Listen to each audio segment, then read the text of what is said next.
All right, everybody, welcome back to another edition of the Bulletproof Dental Practice Podcast. Today, I'm flying solo. Craig had a little bit of a conflict with time, but I'm excited. I've got a new friend of mine on the podcast, Jake Puhl. Welcome to the podcast, buddy. Yeah, very excited. You have a pretty cool audience and talked to you and got to know you a little bit and really excited about what you're doing. So excited to be here. Yeah, so Jake is the new CEO of an organization called the DEO, which essentially stands for Dentist Entrepreneur Organization. And I was lucky enough to attend the most recent one. Jake, you helped me out on the dates. It seems like it's a blur. June, June in Phoenix. Yep. Yeah, June in Phoenix. And it was really cool. And I made a lot of connections, which I can say I don't always make a ton of connections at some conferences.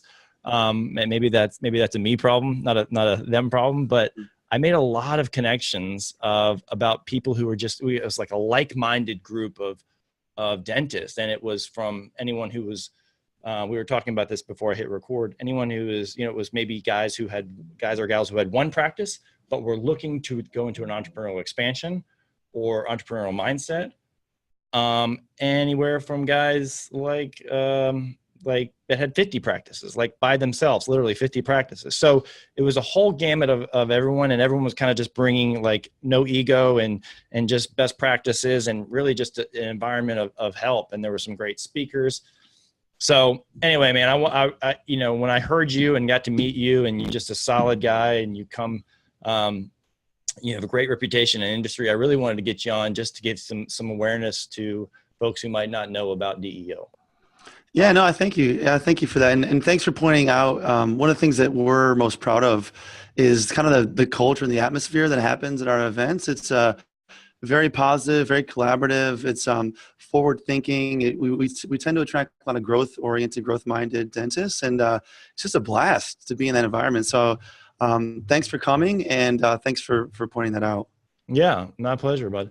So you are lucky enough to, obviously you're not a dentist, just for the record, right? Yes, correct. Okay. That's correct. So, but you're lucky enough to hang out with dentists, and I say that kind of smiling, big smile. You can't see it if you're listening to this audio. Lucky enough to hang out with a bunch of dentists, and you're able to kind of hear some of the aches and pains that goes on along in the industry, as well as some of the successes. So, can you give kind of from a 30,000 foot perspective, what do you see that's going on right now in the space? Yeah, well, I'm not a dentist, but I am with dentists all day, every day, and talking to folks. Play one on TV, right? I do, yeah. I get mistaken for ones often, but I kind of I'm very business focused, business minded. I'm kind of a type A business person, and I consider myself kind of a liaison between dentists and the business world. I spent a lot of my time in the corporate world, large corporations. And so from my perspective, I've talked to hundreds and hundreds of doctors in what we call the emerging market space. So this is anyone with maybe 2 locations up to maybe 15 or 20 locations, and different people have different ways of looking at it. And so from what I think is happening, and I don't think this is a bad thing at all, is I call it the idea of operationalizing. So the industry is consolidating for sure, meaning 10 years from now, there's, instead of being 100,000 dentists or practices, or however you want to break it up, there'll be maybe 100,000, 180,000 practices, and maybe 20,000 companies amongst those practices. So people hear that and they think it's very scary, and we can talk about what I think is going to happen over there. But what's happening is practices are becoming they're becoming good businesses, legitimate businesses. So it's not about how big the industry consolidating is really not about that to me. It's about, a location that was previously open 2 days a week, 3 hours a day. It's kind of a lifestyle business, which is a really good thing for that doc, to now it's kind of, the industry is going more towards cost and convenience for patients. And it's kind of, the practices are becoming really well-run, well-oiled machines that still create an awesome life for the dentist, but they're just really well-run businesses. That's kind of the way I see things. And honestly, I hope we all start to, keep creating really great businesses together. It's a great thing. Yeah, and I think that's the shift. I think dentistry is able to live, because it's so highly specified, was able to live on an island of like, well, that may be the way that business is done over here, but like, we don't really have to do that because we're dentists or we have a dental practice. It's just different. And now I think like people, and Craig and I talk about this a lot, about just like big monster companies, the Facebooks, the Amazons, the Ubers, whatever, have trained society that that's not the way it can be anymore. It has to be, you have to be able to hit the easy button, get the car here in 5 minutes, get the immediate day delivery, you know, and dentistry isn't really there yet. And I think that's going to be what's going to be demanded psychologically from the dental consumer. So to your point, I think that consolidation of the highly fragmented industry that dentistry is ripe, because the consolidation allows for the easy button to be hit in dentistry, because you have a lot of folks that are kind of contributing to that pot, if that makes any sense, right? And I think that's there's the norm. Yeah, there's synergies that happen, and you know, it's this can be done. To me, I literally don't think about locations at all, right? It's about how do I create efficiencies in the practice? How do I, you know, if you may be a dentist owner who wants to create a business that's a 4-hour work week, right? Mm-hmm. Well, you still have to create an awesome business to do that. You have to please the patient. You have to get good reviews. You know, you do all these things right. It's all the same things. Right. So to me, it's about being the control of your own destiny. Whether you want one, you know, $3 million practice that's on autopilot, or 4 locations at $2 million each, and you're wearing it every day, and you've built this amazing team, and it fulfills you. Whatever you want it to be, it's about setting that vision forth and achieving it. Yeah, I agree. And to your point, like, I think it's, you know, just having some, I think I hear a lot about, like, dentists talk about location, just want to get more locations. And that becomes the why, because they think that is maybe the exit point for from an equity conversion standpoint, right? Like, oh, I can exit, and that's how I'll sell my practices, through multiple locations. But sometimes a business is scaled that isn't ready to be scaled, or shouldn't have been scaled, because the flagship operation wasn't ready to go yet, right? And so back to what you're saying, is that there's still a meritocracy of, no matter how big you become, you still have to have the chops to back it up from an operational standpoint, patient experience standpoint, systemization standpoint, all of that, right? And I think that, like I said, I think so much of the focus is going to, well, I'm just going to keep expanding. You know, I have a long runway of financial, you know, my bank said I could get, you know, a couple acquisitions here and just kind of keep expanding. And then I'll just do a quick roll up and sell everything.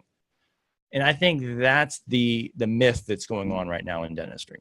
100%. So we actually do a lot. We have some courses and things for folks that are just starting to think about this idea, or maybe they're a couple steps in. And one of the first things we talk about is, you know, how do you expand? How do you decide to expand? What does expansion look like? And I think the tendency is, add another location, right? Mm-hmm. But oftentimes there's a lot of juice, we say, you can squeeze out of your current location.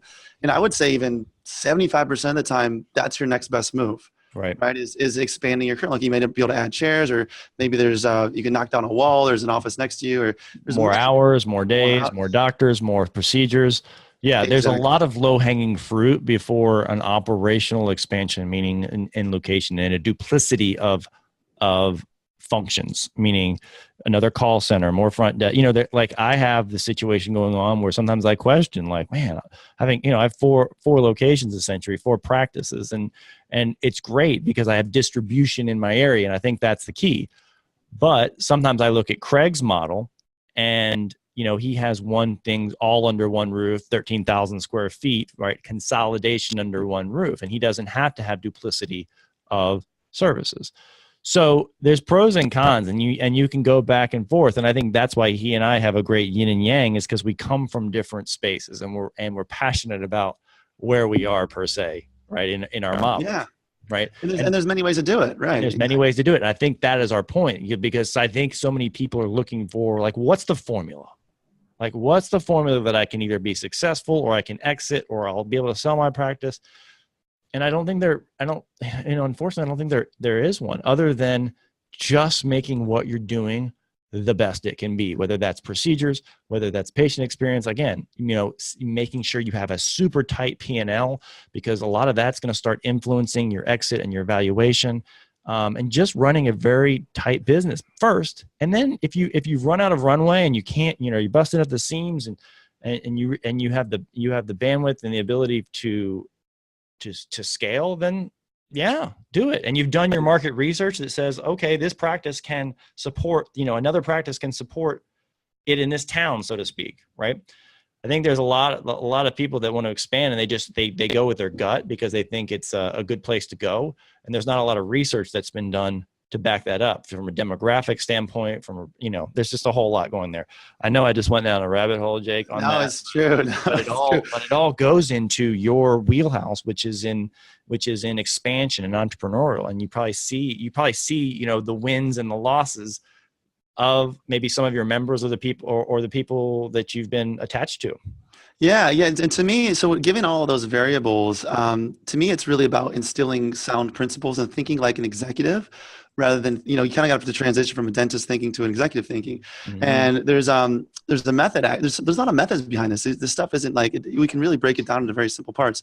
So there's this methodology as far as decision-making goes. It's called Scrum Methodology. It's like what technology companies use.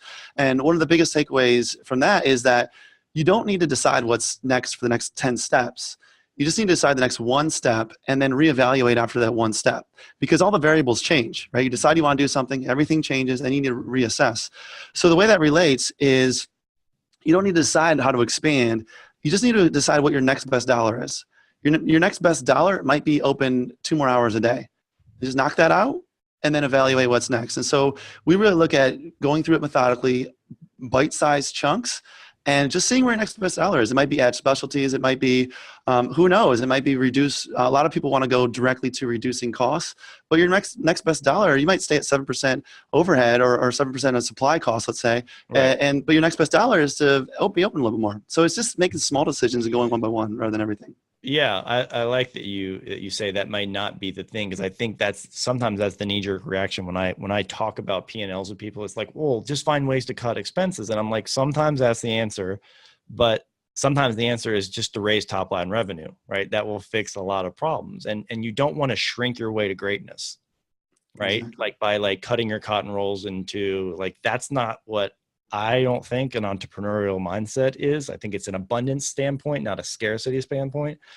And I think kind of that is that kind of what you're saying, in terms of, it's about being abundantly thinking towards the next step. Yeah. It's about thinking the right way, and then the decisions become just a little bit more clear after that. There's this whole aspect of dealing with the devil on your shoulder and all the mental aspect of it too. But yeah, it's about thinking like an executive, and just kind of as the industry evolves, thinking more and more strategically, like we're talking about. How much of you do you think, from a dentist perspective, I feel like dentists are a lot of obviously highly skilled, more engineered types, A-type personalities that may or may not have gotten the entrepreneurial gene or bug or whatever. But some of them want to go outside the box.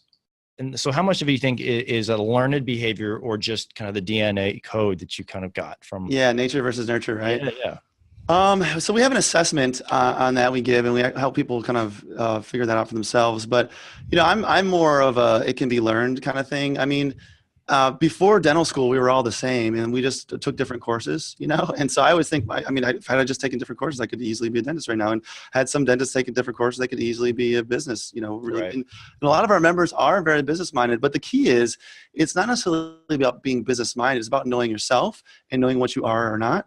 And every business needs to have a really business minded person in it. Mm-hmm. So if the dentist is not that person, then they need to be aware enough to hire those capabilities. Yeah, or to step aside and stay in the lane that it's like your highest and best use. Be very authentic with yourself, and where's my highest and best use for the practice? If it's growing the business, stay in that lane. If it's prepping the teeth or enrolling the cases or doing Invisalign, whatever it is, stay in that lane. And you're right, hire for your inadequacies, and we all have them. Shit, I know I have a ton, right? And so you hire awesome people. My team supports where I kind of fall, and I love that you just said that.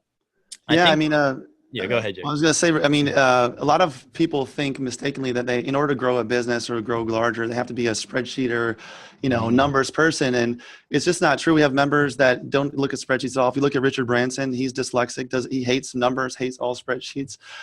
We can all take lessons.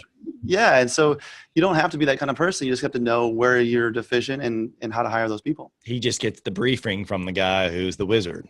Exactly. Right? Exactly. Yeah.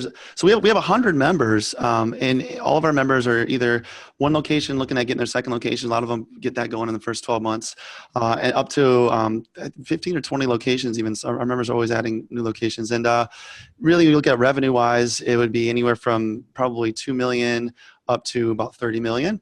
And there's different setups in all of those businesses. This is why I've completely moved away from the blueprint and the formula thing, because I've seen it work in all different ways. That there's some really type A, really nitty gritty, really operational entrepreneurs.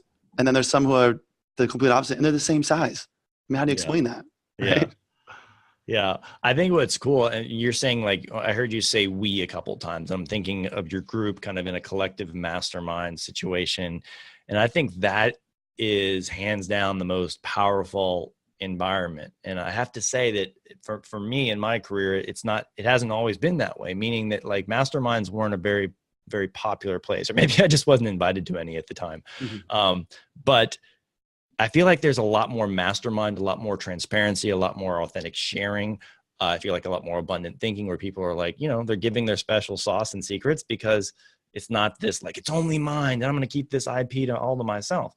So I love to hear that you're nurturing an environment of entrepreneurial people where there's a support system, whether you're quote unquote, you've mastered the expansion of the entrepreneurial aspect, or you're first in your journey. And you have a supportive mastermind, a tribe, if you will, of like-minded folks. And I think that's super powerful and important to have if you are wanting to go on this journey, because it's kind of a scary place, and one in which I feel like in this day and age, you really shouldn't be, meaning with so much competition going on, consolidation, all this stuff. I feel like you don't have as much margin for error to making some mistakes. Like I've made a bunch of I've had a lot of accelerated learning in my career, Jake, by just, like, oh, I'm just going to throw something against the wall marketing wise and see if it sticks. And looking back, I'm like, slap myself. Like, I think like that was so irresponsible. And I feel like now that there's just a tighter amount of competition in a good way, but I feel like you have to really be smart, because there's people that are now dentist owners. Bear with me for a second. Now we have business-minded types that weren't trained in dentistry because of DSOs. So they're like laser focused on business and right, like how to be how to be a boss essentially. And we just don't have and it wasn't the case in dentistry years ago when I was saying I was just throwing stuff against the wall and seeing if it'll stick, and I won sometimes and I lost sometimes, but it was accelerated learning. I feel like it's super important to have the environment that you're describing, so that you can learn from the mistakes of others, because I don't think we have that ability to make those copious mistakes, because it's a flooded market with people who are just bosses. That makes sense? Yeah, 100. I mean, yes, you need kind of every advantage you can get. Every advantage you can get, yes. Yeah, and this is a huge one, right? If you can talk to somebody, which, I mean, I can give you a million examples, but just recently, implementing a benefits package. So one of our members wanted to implement a full benefits package, and he talked to 15 other members, saw that they all did it completely different, and then he mixed together the best of what he liked, what worked for him, for where he was at, and he mixed his own. But if you didn't have those people to talk to, I don't know where you'd begin. I don't know how you'd have to make the mistakes. Well, you get on, unfortunately you get on Facebook groups, and you go on groups like that may or may not be authentic. You don't really know. You don't know if that person has the chops to be giving you that advice. Like everyone's opinions are kind of like, well, everyone has one kind of thing. Mm-hmm. And so, and I'm not saying that it shouldn't be a place where you can freely share, but it's nice to be in a group where someone doesn't have an agenda of just like, oh, I just want to be heard. Like they actually have your best interest in mind, because you're part of the tribe or that mastermind. So I love that. I guess my point is not just your group and whatever. I just love that masterminds are a thing, because I think there's strength in numbers, and whatever that's going to mean to you. And I know there's a vulnerability going on right now in dentistry as the solo practitioner.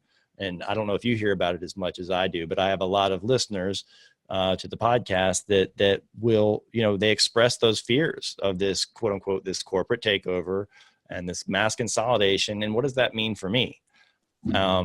So anyway, I just love, sorry, I'm kind of ranting on a little bit. No, it's good. No, I mean, so a little bit about the DO. It's based on a mastermind format. If anyone, any of your listeners are familiar with YPO or EO or Visage or these kind of organizations, it's inspired in that realm, but for dentistry. And we really focus on three things: grow yourself, grow your people, grow your business. So first thing we do is turn the mirror around and have everyone look at themselves and where they're coming from, because that is the key to all of this growth, right? Is it starts with the entrepreneur. But yeah, no, masterminding is incredible. It's done so much for me, and that's what we're trying to bring to the industry. I think we're really lucky in this industry that people, at least where we kind of hang out in the corners that we hang out, people are collaborative. It's pretty incredible that you can go to a business in your same situation and have them share. We were just on our Facebook group recently talking about redo policies, and somebody showed their exact policy, exactly how they handle it all, and it was like amazing, right? And to have that is, we're lucky, I think, in this industry. Yeah, it's like what a consultant back in the day would have charged thousands of dollars just got deployed kind of free of charge for just, paying it forward, if you will, right? And I think that's a cool thing. So you have a Facebook group for your members. Like, I'm guessing it's a closed group. Yes, it's a closed group. We have a lot of events for our members only. For example, we have a really cool event coming up in a few months, membership event where some of our members are presenting their business plans to a panel of investors, kind of like a Shark Tank style event. Dental Shark Tank. Yeah, and it's really, we had this event that's coming up in November, I'm guessing, is only for members? So the event in November, which I can tell you about too, that's open to the whole industry. But this event, the Shark Tank style event, is in October. It's for members only. But it's in Dallas, right? Yeah, the November one. Shark Tank one. The Shark Tank one's in Minneapops. No, I'll clear it up for you for sure. Sorry, now I've totally confused our audience there about your. Luckily, I'm here to help. So we have member events similar to the Shark Tank style event where we get a really deep look, and during those events we do a lot of masterminding and sharing and getting to know each other. So a lot of events, we have a back end portal with a lot of recordings and a lot of help in that way. And our main job is to connect people that come into our organizations, to connect them with ideas, the people, the resources they need. And we talk to all consultants, all the kind of gurus of our space, and we have relationships with all of them. But we want to be that kind of central spot of connection. So that's the membership. But yes, I'm glad you mentioned the November event. We do have large events as well, like the event you talked about in June. We have another industry-wide event, which is for a lot of your listeners, where I think very interestingly, we're going to explore, if you are building a group or thinking about building a group, or even if you're in a solo situation, what are your options? You can either build something yourself, you can either sell your business, or you can partner. And then there's two kind of groups you can partner with. You can partner with other DSOs, or you can partner with other dentists, kind of, I guess, or you can partner with private equity. So in this event in November in Dallas, November 1st and 3rd, we're going to really explore all those options, and we're going to do it through our lens, which is through experience shares. So we're going to find dentists who have done each of those, who have sold, who have partnered, who have decided to build. You'd be a build one. You've built wow. I'm bummed I'm going to miss that. I mean, really, now that I've heard you really talk about the context of what's going to happen, that is massively powerful, because you'll hear a lot of perspectives on even perspectives in hindsight. I'm guessing I'm hearing you say, right? Like, we asked the whole. I get the real deal. We try to have we're trying to stay agnostic, and so therefore I don't have people to answer to. I can get in the real deal, the real stories, and so I'm incredibly excited. And what I think you'll find is there are options out there for if solo docs are feeling the squeeze and they're feeling a lot of pressure. If it's true, right? Some of it's just in people's heads, and they're actually fine. They're doing great. I'm like, hey, you're doing fine. But if they're in a competitive area, they're feeling the squeeze. There are options. There are options to partner. There are other options out there that 5 years ago people may not have believed were good options, but they're starting to be good options. And I'm excited to get that idea in the marketplace for some folks. Yeah, and just bringing awareness to it, I think that's a massive value to going to something like yours. Even if it's 3-4 years down the road, just kind of opening your mind's eye to what is possible, and hearing like, I remember that story about that doc over in San Francisco, and I think it's just that there's limitless power with just hearing anecdotal stories about stuff, people that have gone on in our shoes. It's to me, it's the most powerful thing that everyone in your audience can do is hear other stories of folks that were in their position, what happened, the good, the bad, the great, the ugly, all of it, and just share true information with each other. Tell me how you got hooked up, because I know that I want to talk about Mark Cooper for a little bit, because he's highly known in the industry, and he's massively connected. And I know he was kind of the principal or the founder, I guess, of DEO, correct? Yes, okay. He was. And so you've taken the reins. But tell me, how did you get connected? Because obviously he's a dentist.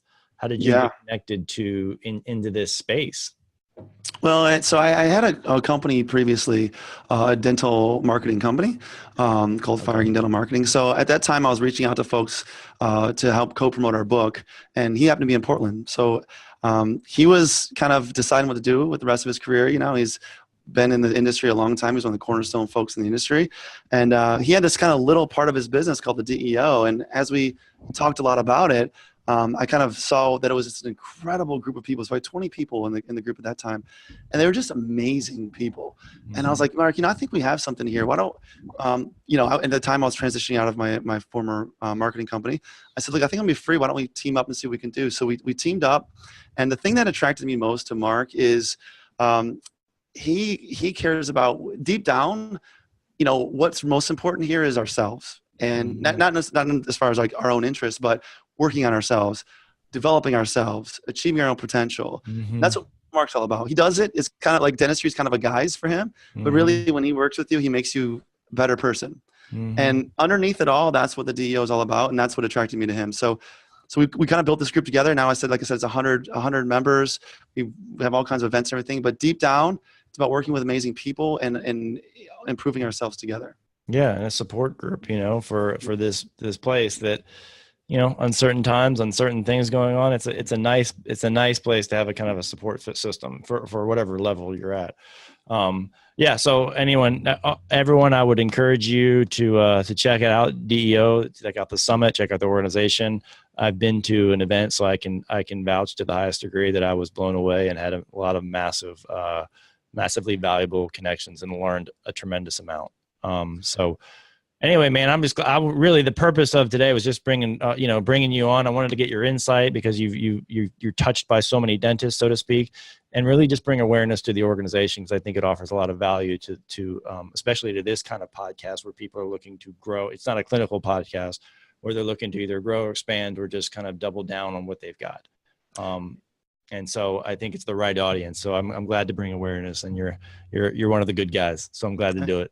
Yeah, I appreciate it. I just want your audience to know, I probably live in a little bit of a different world than most solo docs. I can just say that the future really is bright, believe it or not. I know people don't feel that way always, but this is, there are a lot of great options, and people are finding their way, and it's all moving in a positive direction. And I know people hear that and they're like, who is this guy? And this is we say, well, maybe not this podcast disagree, but Craig and I actually will say, I contend, you've been doing this 20 years. I contend it's the greatest time to be practicing dentistry because of the most opportunities, the most advancements in the technology. There's so many options. Whereas before it was like this linear path in dentistry, and this is what's going to happen. You're going to work.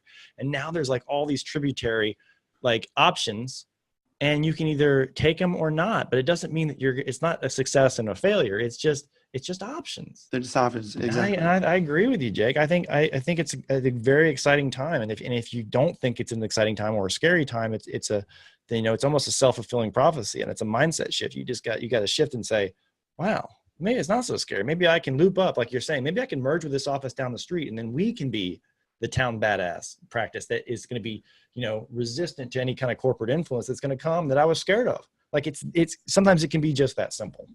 Exactly. So I would say as a first step, and this is not me promote, but I would come to an event of ours and just feel the vibe, and you'll have a mindset shift of just like, oh, okay. Like there's a lot of people out there doing, like you meet some of the folks that have 10, 20, 30 practices, you're like, wow, really there's so many possibilities here, so yeah, and some of them you'd be like, well, wait a second, if you did that, man, I can do that too. That happens all the time, right? Yeah, like golly, I could do, if you did 30, I could do 50.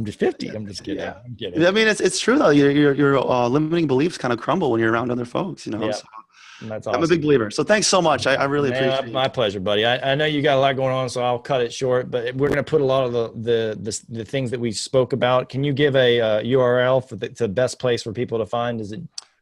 Yeah. So actually, if you go to dodentalgroup.com/events, but I will tell you, I haven't told my team this yet, but let's do a discount code for your membership for your audience. All right. Let's just say Bulletproof. We'll get that set up, and I think we'll do maybe $100 off of a registration for the November. We'll do it at the event. registration. That'll be the promo code in the registration. Yeah, nice. Bulletproof. Don't forget to tell your admin team to make sure that gets implemented, because I don't want to deal with any hate mail from that. No, I will. I'm out. Yeah, no, I have been known to do that, but I will tell them this time. All right. Bulletproof for sure. The code will work. But bulletproof the code. Got it. Well, Jake, man, over and out. I know you're a busy dude, and I'm going to let you go. I appreciate you dropping some value on us today. And yeah, we'll see you next time, pal. All right. Appreciate it. All right, man. All right. Thanks.